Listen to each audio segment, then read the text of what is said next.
সবাইকে স্টক অবজারভারের পক্ষ থেকে শুভেচ্ছা জানাই। বন্ধুরা, আজ আমরা বর্তমান সময়ের 5টি পারফর্মিং স্টক নিয়ে আলোচনা করব। স্টকগুলো হলো Fu-Wang food, YPL, Deshbandhu, OL এবং কেপিপিএল। আলোচনাটি শেষ পর্যন্ত শুনতে থাকুন। আলোচনাটি শুরুতে সবাইকে রিকোয়েস্ট করব, ডিসক্লেমার অংশটি আপনারা ভালো করে পড়ে নেবেন। পুঁজিবাজার ঝুঁকিপূর্ণ। আপনার কোনো পার্সোনাল বাই এবং সেলের কারণে আপনি যদি ক্ষতিগ্রস্ত হয়ে থাকেন, সে দায় স্টক অবজারভার বহন করবে না। আলোচনাটির শুরুতে আপনাদেরকে আরো একটি বিষয় ইনফর্ম করছি। আমরা রিসেন্টলি একটি মেসেঞ্জার গ্রুপ সার্ভিস চালু করেছিলাম। বর্তমানে আমরা মেসেঞ্জার গ্রুপটিকে হোয়াটসঅ্যাপ গ্রুপে কনভার্ট করেছি। সো যারা আমাদের গ্রুপটিতে জয়েন করতে ইন্টারেস্টেড, আমাদের সাথে এই নাম্বারে আপনারা চাইলে যোগাযোগ করবেন। এই নাম্বারে হোয়াটসঅ্যাপ অ্যাভেলেবেল, আপনারা চাইলে হোয়াটসঅ্যাপের মাধ্যমে আমাদের সাথে যোগাযোগ করতে পারেন। আর এই গ্রুপটিতে জয়েন করলে আপনাদের কি বেনিফিট হবে সেটা আমরা আপনাদেরকে প্রমাণ সহ দেখিয়ে দিচ্ছি। গত বুধবারে মার্কেটে হিউজ প্যানিক সেল আমরা লক্ষ্য করেছি এবং মার্কেট ক্র্যাশ করেছিল, এবং আমরা আমাদের গ্রুপ মেম্বারদেরকে গত বুধবারে আমরা সাজেস্ট করেছিলাম 3টি স্টক, ফুয়াং ফুড, ওয়াইপিএল এবং দেশবন্ধু। এই 3টি স্টক আমরা সাজেস্ট করেছিলাম আমাদের গ্রুপ মেম্বারদেরকে, এবং এখানে 10:50-এর দিকে আমি মেসেজ দিয়েছিলাম যে মার্কেট 6215 পর্যন্ত চলে আসতে পারে, ফ্রি ফল করছে, স্মল ভলিউম নিয়ে ফল করছে, পরবর্তীতে স্মল ভলিউম নিয়ে আপ করবে। এবং 10:50-এর দিকে আমি আবারও মেসেজ দিয়েছিলাম যে ফুয়াং ফুড, দেশবন্ধু মোমেন্টাম ভালো, ভালো সাপোর্ট পাচ্ছে, কিছু বাই করেন, মার্কেট নিয়ে আপসেট হয়ে লাভ নেই, মার্কেট কাম ব্যাক করবে। এছাড়া বৃহস্পতিবার আমরা একটি স্টক থেকে প্রফিট টেক করেছি। সিমটেক্স আমরা এন্ট্রি নিয়েছিলাম 23 টাকা থেকে 23 টাকা 50, এই জোনটিতে আমরা এন্ট্রি নিয়েছিলাম, এবং আমরা 50% স্টক সাজেস্ট করেছিলাম 25-এ সেল দেওয়ার জন্য, আর 50% আমরা বলছিলাম যে লাস্ট 26-এ বসায় রাখার জন্য, না গেলে লাস্ট আওয়ারে সেল দেওয়ার জন্য। সো অনেকেই 25, 50, 60, 70-এর মধ্যে সেল দিয়ে দিয়েছেন।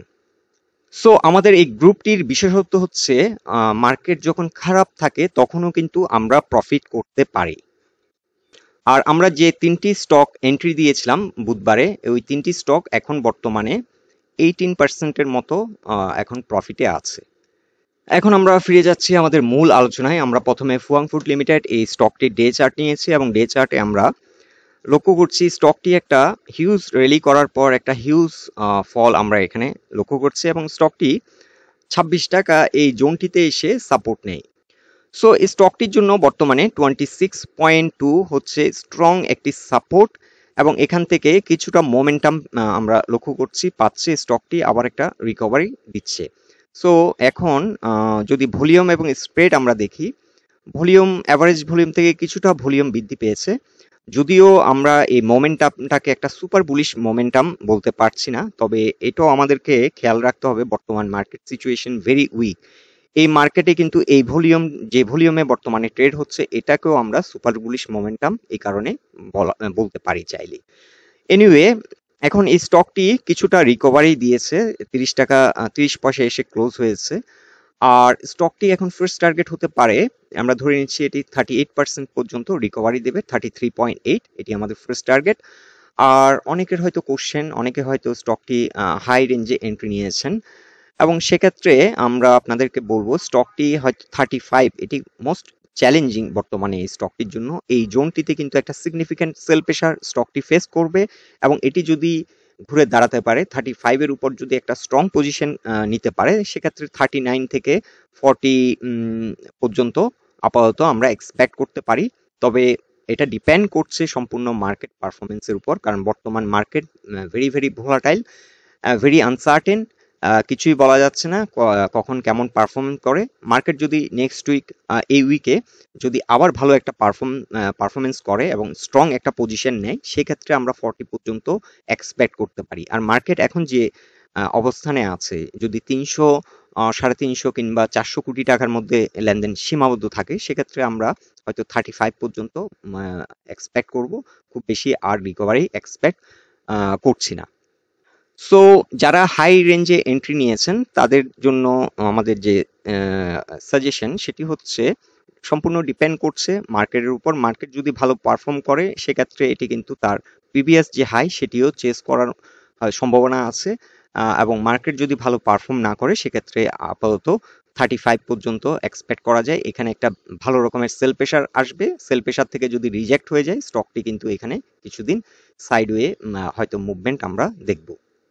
এখন আমরা ডে চার্টে দেখে নিচ্ছি ইয়াকিন পলিমার লিমিটেড এই স্টকটির অবস্থান। এই স্টকটিও সাপোর্ট নিয়েছে 22। এই জোনটি এখন এই স্টকটির জন্য একটা স্ট্রং সাপোর্ট এবং এখান থেকে আমরা একটা হিউজ এনগালফিং এখানে দেখতে পাচ্ছি। ভলিউম যদিও অনেকটা উইক, অ্যাভারেজ ভলিউম থেকে লো ভলিউমে কিন্তু ট্রেড হয়েছে, বাট বর্তমান যে মার্কেট সিচুয়েশন এই সিচুয়েশন অনুযায়ী ভলিউম ঠিক আছে, কারণ মার্কেট খুবই উইক। তো স্টকটি এখন বর্তমানে যে রেসিস্ট্যান্স ফেস করছে সেটি হচ্ছে 24.5। এই জোনটিকে যদি অতিক্রম করতে পারে স্টকটি পরবর্তীতে 25.5 এসে একটা রেসিস্ট্যান্স ফেস করবে। আর আমাদের টার্গেট আমরা সেট করতে পারি 27 এবং 26.7 থেকে 27 এই জোনটিতে কিন্তু একটা সিগনিফিক্যান্ট সেল প্রেসার স্টকটি ফেস করবে।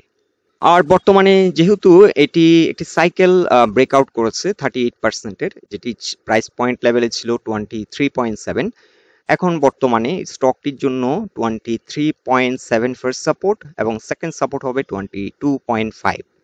ওভারঅল এই স্টকটিও বর্তমান সময় ভালো একটা পারফরমেন্স আমরা লক্ষ্য করছি। এখন আমরা ডে চার্টে দেখে নিচ্ছি দেশবন্ধু পলিমার লিমিটেড এই স্টকটির অবস্থান। এই স্টকটিও কিন্তু বর্তমান সময় ভালো একটা পারফরমেন্স আমরা লক্ষ্য করছি। যদি একটা হিউজ কারেকশন এই স্টকটি দিয়েছে, কিন্তু একটা হিউজ র্যালি কিন্তু রিসেন্ট সময় করেছিল আপ টু 33 পর্যন্ত।